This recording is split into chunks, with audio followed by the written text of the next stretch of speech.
한때 서울에서 가장 반짝이던 젊음의 거리가 있었습니다. 근데 지금 그 거리는요, 마치 아무도 모르게 홀로 죽음을 맞이한 것처럼 싸늘하게 식어 있습니다. 오늘 저희는 이 기이한 몰락의 진실을 파헤치는 탐정이 되어보려고 합니다. 대체 무엇이 이 활기 넘치던 거리를 유령도시로 만들었을까요? 자, 지금부터 저와 함께 그 사건 현장으로 깊숙이 들어가 보시죠. 90년대 그리고 2000년대까지 이대 앞은 그냥 옷가게 많은 동네가 아니었습니다. 대한민국 20대 여성들의 트렌드가 시작되고 또 완성되는 말 그대로 살아 숨쉬는 심장 같은 곳이었죠. 가장 새로운 유행을 제일 먼저 보고 나만의 스타일을 찾으려고 전국에서 젊은이들이 구름처럼 몰려들던 그런 에너지와 개성이 넘쳐오르던 공간이었습니다. 하지만 그 모든 영광은 이제 정말 과거의 이야기가 되어버렸습니다. 지금 화면으로 보시는 이 모습이 2024년의 현실이에요. 학생들도 관광객들도 다 떠나버린 거리에는 이제 무거운 침묵과 텅 빈 공허함만이 남아 있습니다. 이건 마치 도시 한복판에서 모두의 기억 속에서 잊힌 채 쓸쓸히 마지막을 맞이한 상권의 고독사 현장을 목격하는 것 같아서 정말 충격적입니다. 이게 그냥 감성적인 비유가 아닙니다. 데이터로 보면요, 이 붕괴의 규모가 얼마나 심각한지 바로 알 수 있어요. 2024년 1분기 기준으로 이대 상권의 소규모 상가 공실률 무려 18.3%입니다. 18.3%.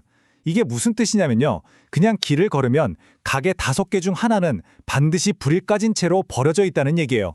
상권으로서는 사실상 사망 선고를 받은 거나 마찬가지인 수치입니다. 자, 이 그래프를 한번 보세요. 정말 놀라운 사실이 숨어 있습니다. 이대 상권의 몰락이 서울 전체가 어려워서가 아니라는 거죠. 보세요. 똑같이 코로나로 엄청난 타격을 입었던 명동. 지금 외국인 관광객들이 돌아오면서 공실률 1.8%. 거의 기적적으로 부활했거든요. 근데 유독 이대만 홀로 이 깊은 침체의 늪에서 전혀 빠져나오지 못하고 계속 가라앉고 있는 겁니다. 이건 외부 충격이 아니라 명백히 내부에 심각한 문제가 있다는 뜻이죠. 도대체 이 안에서 무슨 일이 있었던 걸까요? 이 복잡하게 얽힌 사건을 풀기 위해서 우리는 먼저 이 상권의 붕괴를 이끈 4가지 뚜렷한 단서부터 하나하나 차근차근 짚어보겠습니다. 이 4가지 문제는요, 그냥 따로따로 일어난 게 아닙니다. 서로가 서로의 발목을 잡는 완벽한 악순환의 고리를 만들어냈어요. 학생이 떠나니 수요가 줄고 낡은 상권은 새로운 트렌드를 따라가지 못했고 결국 이대만의 개성까지 사라져버리는 이 모든 과정이 맞물리면서 거대한 붕괴의 소용돌이를 만들어낸 겁니다. 첫 번째 단서는 바로 핵심 고객의 증발입니다. 가장 치명적이었죠. 2011년에 연세대학교가 신입생 전원을 송도 캠퍼스로 보내기 시작하면서 이대 상권의 가장 큰 손님이었던 학생들이 물리적으로 사라져버렸어요. 실제로 한 연구를 보면 바로 이 시점과 신촌역 이용객 감소 그리고 상가 공실률 증가 시점이 정확하게 겹칩니다. 이건 심장이 멎어버린 것과 같은 첫 번째 결정타였습니다. 두 번째 단서는 시대의 흐름을 완전히 놓쳤다는 겁니다.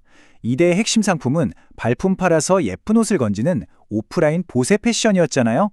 근데 소비의 중심이 스마트폰 안으로 완벽하게 옮겨갔습니다. 솔직히 여러분, 요즘 옷 사려고 일부러 시간 내서 이대까지 가시나요? 아마 거의 없을 겁니다. 이 질문 하나만으로도 이대의 주력 산업이 얼마나 시대에 뒤처졌는지 알 수 있죠. 세 번째 단서는 물리적인 한계입니다. 요즘 잘 나가는 상권의 핵심은 쇼핑이 아니잖아요. 먹고 마시고 경험하는 F&B, 즉 요식업이죠. 사람들은 넓고 쾌적하고 SNS에 올릴 만한 사진을 찍을 수 있는 힙한 공간을 찾아다닙니다. 하지만 이제의 건물들은 대부분 옛날 보세옷 가게에 맞춰진 10평도 안 되는 작고 낡은 구조예요. 요즘 유행하는 대형 맛집이나 통창으로 된 감성 카페가 들어서기엔 태생적으로 불가능한 환경인 셈입니다. 마지막 단서가 어쩌면 가장 뼈아픕니다. 바로 정체성을 잃어버렸다는 거죠. 옛날 이대거리는 개성 넘치는 디자이너들의 작은 가게들이 모여서 정말 독특한 분위기를 만들어냈거든요. 근데 그 창의적인 가게들이 사라진 자리를 누가 채웠냐? 어딜 가나 볼 수 있는 똑같은 화장품 가게, 똑같은 커피를 파는 대기업 프랜차이즈들이었습니다. 이곳에서만 할 수 있는 특별한 경험이 사라지니까 사람들도 더 이상 굳이 이곳을 찾아올 이유를 잃어버린 거죠. 자, 근데요, 지금까지 말씀드린 이 4가지 단서는 이대 상권이 서서히 쇠퇴한 과정을 설명해 줄 뿐입니다. 하지만 지금 이대의 모습은 단순한 쇠퇴가 아니라 완전한 붕괴에 가깝거든요. 이 사건을 더 깊이 파고들다 보면 모든 상황을 돌이킬 수 없게 만든 단 하나의 결정적 증거, 바로 스모킹 건과 마주하게 됩니다. 2017년에 벌어진 아주 충격적인 사건이죠. 이 슬라이드를 한번 보시죠. 정말 기가 막힌 사실이 여기에 있습니다. 상권이 이미 죽어가고 있던 2017년에 2대 건물주들은 임대료를 깎아준 게 아니라 무려 19.5%나 폭등시켰습니다. 믿어지시나요? 같은 시기에 똑같이 위기를 겪던 신사동 가로수길 건물주들은 임대료를 17.2%나 내리면서 어떻게든 상권을 살려보려고 애를 썼는데 말이죠. 이건 정말 상식적으로 이해할 수 없는 정반대의 선택이었습니다. 이 비상식적인 임대료 인상은 결국 2대 상권의 상징과도 같았던 가게들을 거리 밖으로 내쫓는 결과를 낳았습니다. 대한민국 1호점이라는 상징성 때문에 어떻게든 버텨보려 했던 크리스피 크림 도넛마저 결국 두 손 두 발 다 들고 떠나게 만들었으니까요. 당시 관계자가 남긴 이 한마디는 저 임대료 인상이 그냥 좀 오른 수준이 아니라 사실상의 퇴거 명령이었다는 걸 보여주는 뼈아픈 증언입니다. 여기서 우리는 가장 근본적인 질문에 도착합니다.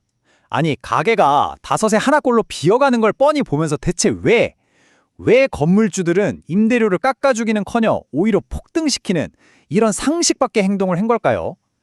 그 동기는 바로 그들 스스로가 파놓은 자산 가치의 덫이라는 아주 치명적인 함정 속에 있었습니다. 핵심은 바로 이겁니다. 건물주들에게는 두 가지 선택지가 있었던 거죠. 첫째, 임대료를 낮춰서라도 가게를 채우고 상권의 활기를 되찾는다. 둘째, 가게를 텅 비워두더라도 서류상으로 존재하는 내 건물의 수백억 원 가치를 지킨다. 그리고 그들은 후자를 선택했습니다. 눈앞의 거리가 죽어가는 걸 뻔히 보면서도 은행 대출과 직결되는 건물의 자산 가치를 지키는 게 더 중요하다고 판단한 겁니다. 이런 건물주들의 선택은 결국 깊은 사회적 냉소와 불신을 낳았습니다. 그들만의 리그에서 자산 가치를 지키려고 거리 전체를 폐허로 만드는 모습을 보면서 대중들은 그들을 향한 일말의 동정심마저 걷어들인 거죠. 이건 단순히 경제 문제를 넘어서 우리 사회 공동체의 신뢰가 어떻게 무너지는지를 보여주는 현장이기도 합니다. 이제 2대 상권은 완벽한 악순환의 늪에 빠져버렸습니다. 비싼 임대료 때문에 가게는 계속 비고 텅 빈 거리는 사람들의 발길을 끊게 만들고 사람이 없으니까 당연히 새로운 가게는 들어오지 않는 이 끔찍한 고리를 끊어내려면 이제 어설픈 시도로는 어림도 없는 상황이 된 거죠. 이미 꺼져버린 불씨를 되살릴 유일한 방법은 전문가들의 말처럼 충격요법뿐입니다.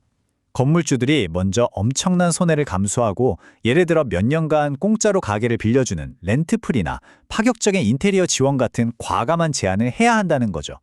그렇게 삼고초려하는 자세로 사람들이 일부러 찾아오게 만드는 강력한 킬러 컨텐츠, 그런 브랜드를 모셔오지 않는 이상 이 거리가 스스로 살아날 가능성은 이제 거의 없다고 봐야 합니다. 결국 이 텅 빈 거리는 우리 모두에게 아주 무겁고 근본적인 질문을 던지고 있습니다. 한 도시의 개성과 영혼이 이렇게 사라졌을 때 그 책임을 그저 시대가 변해서 어쩔 수 없었다라고만 말할 수 있을까요? 아니면 그 변화에 적응하기를 거부했던 소수의 탐욕 때문이라고 봐야 할까요? 그리고 더 나아가 우리 도시의 소중한 공간들이 이렇게 죽어갈 때 그것을 지켜야 할 책임은 과연 누구에게 있는 것인지 우리는 이제 진지하게 답을 찾아야 할 것입니다.